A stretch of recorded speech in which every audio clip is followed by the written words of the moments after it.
بسم الله والصلاة والسلام على رسول الله. إخواني أخواتي الكرام، حياكم الله.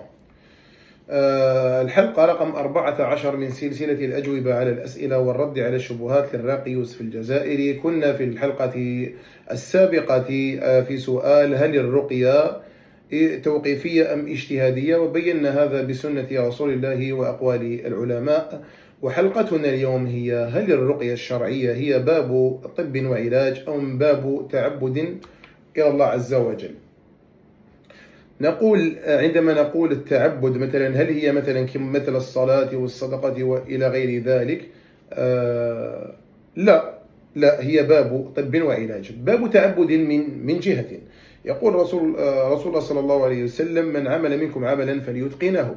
ويقول مثلا جاء في القرآن: من أحيا نفسا كأنما أحيا الناس جميعا.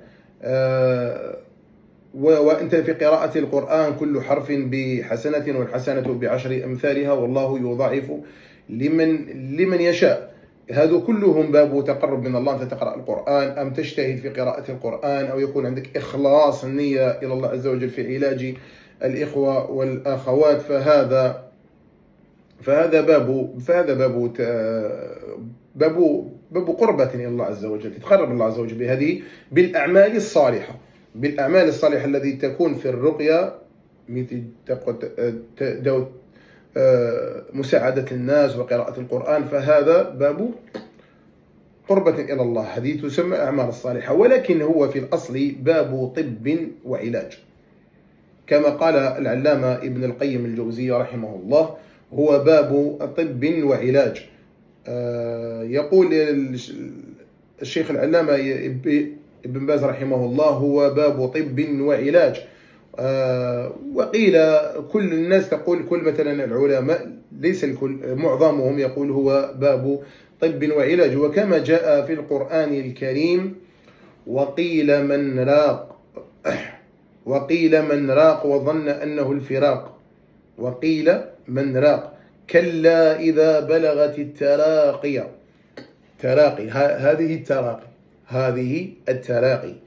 كلا إذا بلغت التراقي، يعني الروح، الإنسان عندما يحضره الموت، إذا بلغت التراقي تخرج الروح لهنا، تصل إلى هنا، إلى التراقي.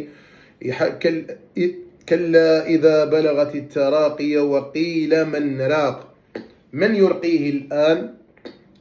هي المقصود منها الطبيب. هذا دليل على أنها طب وعلاج. وقيل من راق، من يداويه الآن؟ ذكره الله عز وجل في القرآن الراقي. وقيل من راق، قيل من راق. وبلغت كلا إذا بلغت التراقي. وقيل من راق وظن أنه الفراق. ظن يعني هنا اليقين، يقينا أنه سيفارق. الظن في هذه الآية يعني اليقين.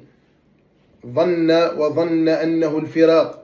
والتفت الساق بالساق، عندما يموت الإنسان تجي ساقه على ساق. والتفت الساق بالساق إلى ربك يومئذ المساق. نعم، نعود إلى مثلا الموضوع تاعنا. وقيل من راق، من يرقيه؟ أين أقوى طبيب، أقوى راقي يرقيه هنا؟ دليل على هذا ماذا؟ أنه طب وعلاج. هذا باب طب وعلاج. ولو كان مثلا باب تعبد ما شرع لنا الاجتهاد. لو كان باب مثلا باب تعبد، الأصل في العبادة التوقيف، يكون كما رقى رسول الله صلى الله عليه وسلم وصحابته الكرام وتتوقف. لم يقل لو ما قال الرسول صلى الله عليه وسلم: لا بأس بالرقى ما لم تكن شركا. لا مثلا عرضت على رسول الله صلى الله عليه وسلم رقى مثلا بسم الله شجة قرانية ملحة بحر قفطة، هذه ليست قرآن في رقية ذوات السموم إلى غير ذلك. فالأدلة الشرعية كلها تدل على أنه باب طب وعلاج وليس باب تعبد. بينا التعبد أنه من الأعمال الصالحة، فكلها باب قربة. هذا والله أعلم. صلى الله عز وجل أن ينفعنا، أن يعلمنا وينفعنا بما علمنا، إنه ولي ذلك والقادر عليه. والسلام عليكم ورحمة الله وبركاته.